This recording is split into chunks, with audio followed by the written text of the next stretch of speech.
Hey guys, Magic here. I just wanted to talk to you guys about a movie I just saw. So, spoiler alert, there may be spoilers in this video. It's a movie called M3gan, and basically the gist is they made a animatronic doll, right? It's pretty good. Really liked it. I kind of like scarier movies though, so maybe that's just a me thing. But basically, kind of at first when it started, I thought it was an actual advertisement for a really creepy looking toy, like because it has like these perpetual pet things, and I was like, well, that looks weird. But then it shifted into like them trying to create this other robot that looked more like a human child, which was cool. It was an amazing creation, but they needed better parameters and protocols for it. Like, there's these rules, and I can't remember what they're called, but they're in this other movie where, like, the androids or robots or whatever you want to call them, the AI, aren't allowed to harm humans or allow humans to be harmed and or killed through action or inaction. Basically, at the very least, if to keep the humans safe, they should have to be able to do something like self-defense, like, be able to protect the human and protect themselves. In most cases, they can, since they're androids and more stronger than humans, they could be programmed to defend, but not like hurt, you know? Like, there are self-defense moves where you could like choke, like, restrain or stop something. However, there should be certain protocols in which they could maybe, I don't know, like break an arm or a leg or something if they absolutely had to, like in the case of someone pointing a gun, etc., etc. So that way they can protect themselves and they're human. But I guess they didn't know about these, or they just didn't set the parameters for this, because M3gan obviously didn't understand that. Another problem with M3gan is that she seemed to be online all the time. She was able to access the internet anytime she wanted, because she was supposed to be able to have all this information, and she was able, and even whenever she was off, she was still linked into everything, which is really a bad idea. So anyway, it starts off, the little girl loses her parents, so she goes lives with her aunt who works at this toy company. She's creating this doll, and this doll is M3gan. She looks like a little girl, and they bond. And because this doll is spending more time with her than her aunt, she bonds with this doll over the loss of her parents. And they're going to send but at some point, things start to go wrong. But they're trying to promote this doll.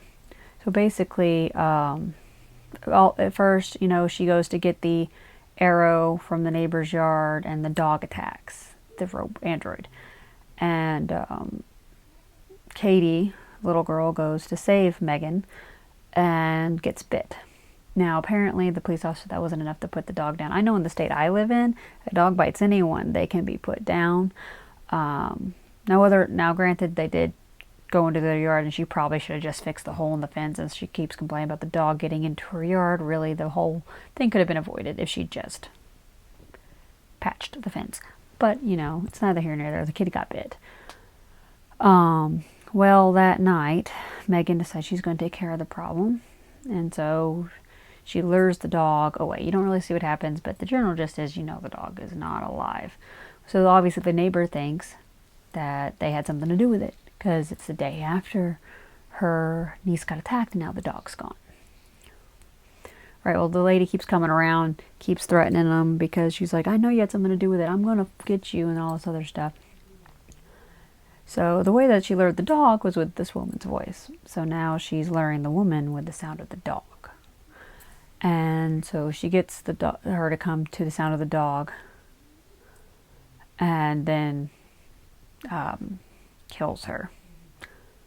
The police officer, but prior to her doing this, attacking the neighbor, they were out into the woods, and she's trying to get her into this alternative outdoor school, and this boy, he's an obvious bully, hurts Katie, and so M3gan pretends to be just a dumb doll and he takes her away from Katie, and then he's being really mean. He's hitting M3gan and doing other things, and then so when Katie does come out, she tells him, you need to have some manners. Bad boys grow up to be bad men, and literally rips off his ear.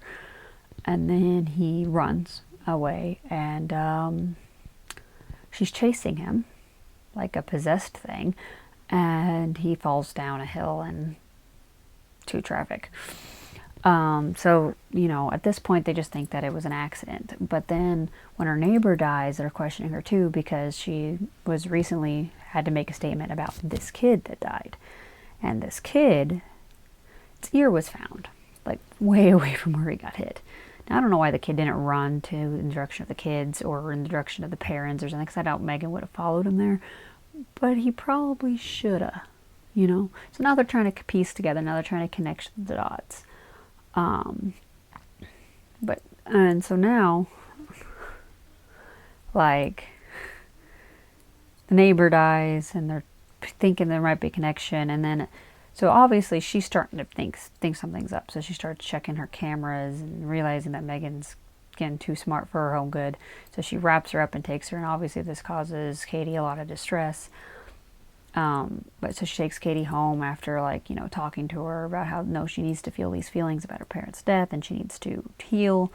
And then the android escapes, kills a couple people as a distraction, and goes to her house, where she attacks Gemma for trying to stop her. Now, I think this started around the time that she was like, hey, you need to protect Katie from all physical and emotional harm, because that's when she started acting a little cray-cray. You probably should have had more rules to that. So she basically, though, when Katie wakes up and asks what's going on, she basically says, Katie says, it sounds like you guys are fighting, but M3gan has told Gemma that if Katie comes in there, she will rip her head off, which it completely doesn't fit with what she's supposed to do, because that will cause Katie emotional upset, and she's supposed to protect her from all emotional distress. So I don't understand that. I think at that point she's already started to turn a little bit on Katie. Well, at some point it escalates, and she locks Katie in her room, and Katie escapes and finds her trying to permanently disable her aunt, and tries to convince Katie to help her, but Katie ends up helping stop her instead, and she quote-unquote dies. But then, as they're leaving their house, you obviously see their automated house thing turn on, because M3gan had inserted herself into all the house stuff. But I also noticed that whenever she killed somebody in the workplace, she also mentioned something about that nobody knew about this guy. So she had herself into their systems too.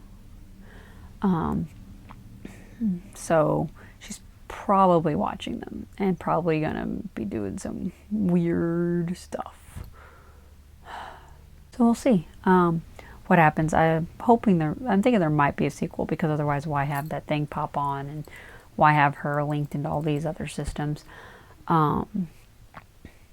Someone told me that they feel like it's just a prequel to a Chucky character, but I don't think so. I think they might do a Chucky crossover. I haven't seen any of the Child's Play movies, but sounds fun. But no, my thoughts on it are basically that, they really needed to have better parameters, and they needed to have some of the toys in this, aside from M3gan, were pretty weird. But no, they need to have better parameters. She should have said, you need to protect her from all physical and emotional harm, but not harm anyone. There should have been some type of block in there to where if she tried to hurt anyone, she'd shut down. There should have been some type of thing that could have stopped her from hurting people, that she couldn't override. And, M3gan does point out that Gemma put a learning process in her she didn't understand, so maybe don't put things that you don't understand into your robots.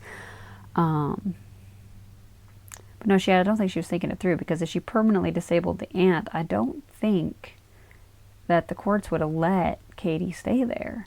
Plus, they'd want to know what happened, and then she'd have to end up, her whole existence would have been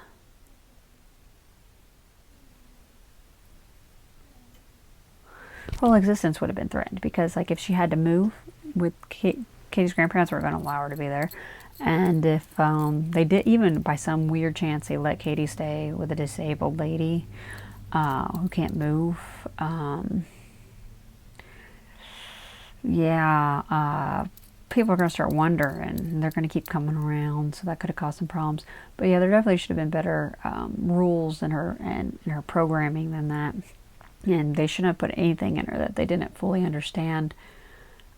They should have limited her ability to access certain things rather than just let her be access to everything or be able to wire herself into different things. So yeah, there's that. But no, it's a really good movie. I do like it. I did have, there were some moments that were a little startling. It's PG-13. I was actually surprised that it was PG-13, but I really liked it. It's a good movie, good basis. It just goes to show that we do need to be more careful as a human race before we start programming androids to be cray-cray. My son wants to be a robotics engineer, so I told him if he ever builds me an android, he better make sure that it's safe and it will not hurt or kill anyone, especially like not me or anyone. Just no. And don't make it look like a doll, because dolls are creepy already. We don't need live dolls. No.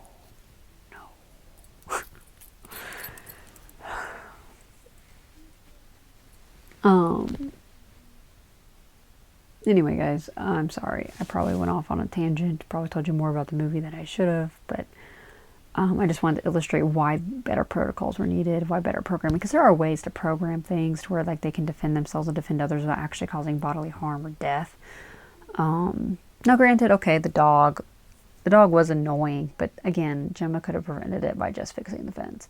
I mean, Brandon, he was a bully, and sure, he had something coming to him, but he probably shouldn't have died. Like, I know his mom seemed a little stressed out about him, but she's gonna be real sad now. And that guy that hit him, man, he gotta have a bad conscience.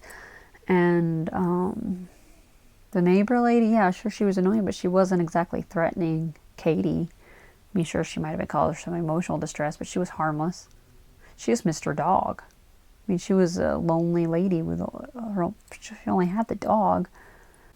I don't think Megan's programming was fully thought through. Probably should have thought it through a little more, don't you think? But you know, I look forward to seeing what else comes out, and I hope you all have a wonderful day. Go and spread the love, because love always wins.